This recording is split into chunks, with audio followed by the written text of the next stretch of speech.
मोठी बातमी राष्ट्रवादी काँग्रेस अजित पवार गटाचे ज्येष्ठ नेते छगन भुजबळ यांनी आज शरद पवार यांची घरी जाऊन भेट घेतली।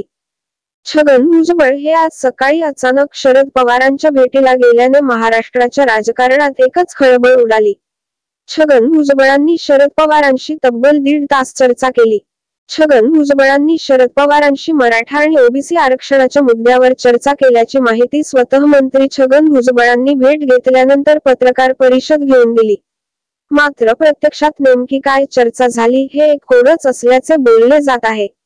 अशातच काँग्रेसमधील ज्येष्ठ नेते नितीन राऊत यांनी एक सूचक वक्तव्य केल्याने अनेक चर्चेला उधाण आले आहे। छगन भुजबळ महाविकास आघाडीत आले तर महाविकास आघाडी त्यांचे स्वागतच करेल।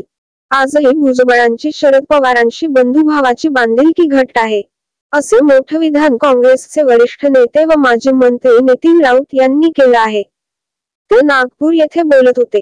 छगन भुजबळ आणि शरद पवार यांची भेट अचानक झालेली नाही, तर त्यामागे 2 कारण असल्याचेही नितीन राऊत म्हणाले। पहिले कारण म्हणजे काल बारामतीत भुजबळांनी शरद पवारांबद्दल जे काही वेडेवाकडे बोलले हे एक होते। तर ज्या शरद पवारांनी आपल्याला राजकारणात संधी दिली त्या शरद पवारांबद्दल आपण असं बोललो याची खंत भुजबळांना वाटली असावी आणि त्याच पश्चातापातून भुजबळ शरद पवारांना भेटले असावे असे राऊत म्हणाले। सोबतच आजही भुजबळांची शरद पवारांशी बंधुभावाची बांधिलकी घट्ट असल्याचा दावाही नितीन राऊत यांनी केला। भुजबळांची अचानक शरद पवारांशी झालेल्या भेटीमागील दुसरं कारण म्हणजे मराठा आणि ओबीसी आरक्षणाच्या मुद्द्यावर शरद पवार यांचे मार्गदर्शन घेण्यासाठी आजची भेट असावी, असेही नितीन राऊत म्हणाले। दरम्यान येणाऱ्या राजकारणाच्या दृष्टिकोनातून आजची भेट महत्त्वाची आहे।